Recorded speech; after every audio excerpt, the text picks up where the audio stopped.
Peggy 16.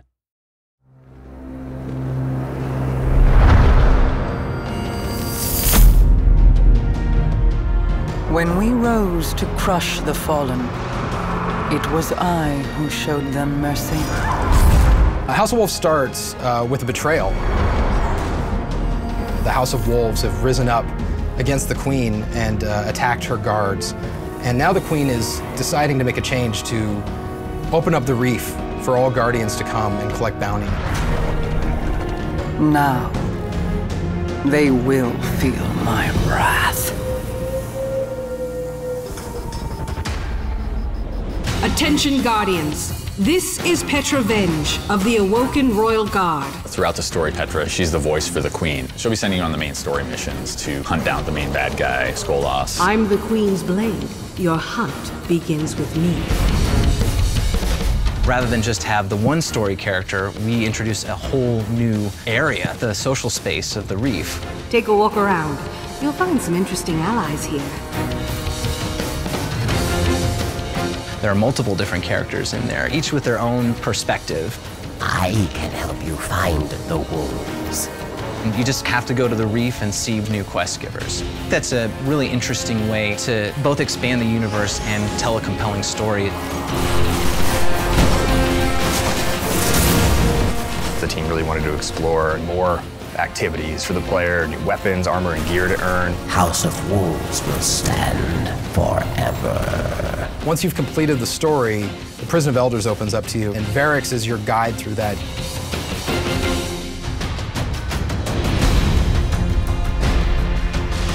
It's a gladiator arena inside this prison where the most nefarious criminals in the universe live. The arena is all about getting straight to the action. You can matchmake into it using all of your weapons and all of your skills. Fight, kill, survive. If you want to ratchet up the difficulty to an ultra-hard difficulty mode, then you need to form a fire team. The rewards, of course, ratchet up as well.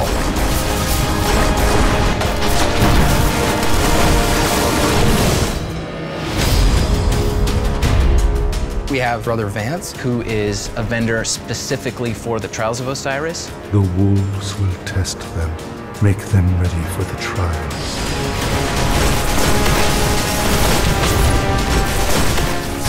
Trials of Osiris provides the PvP endgame experience, so players can go up against the best in the world and get rewarded with the best gear. The elimination game type is probably the most intense game type we have in Destiny right now. You bring your pre-made fire team, it's 3v3, no respawns, so you're trying to wipe out the enemy team. When they're all dead, round's over. So there's 3 new PvP maps in House of Wolves: Black Shield, Widow's Court, and Thieves' Den.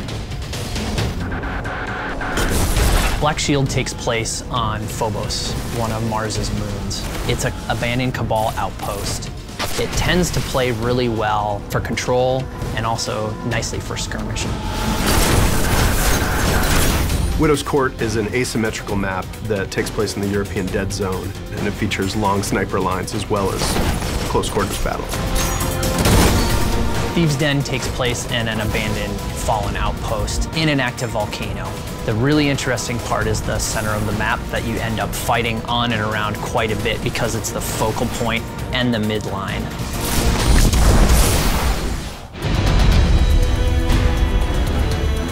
The new strike is called the Shadow Thief, and it takes place on the fallen Ketch on the moon.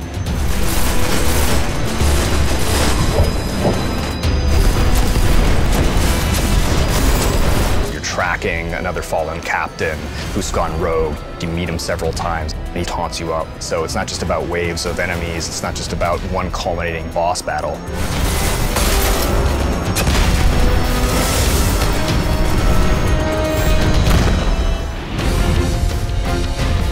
A lot of people want to take their Fatebringer or their weapons or gear from the Vault of Glass or Crota's End, and they want to still use it. So all legendary gear, weapons, armor can be brought up to level 34. House of Wolves offers players tons of new variety. New guns, new gear is really important. We want new exotics out in the mix. Queen's Wrath is returning. We got Fallen-themed stuff, Cyrus-themed stuff.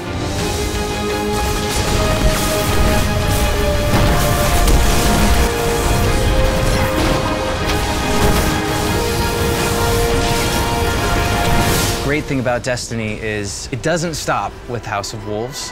You're building this character that is going to persist into the future. Let the hunt begin.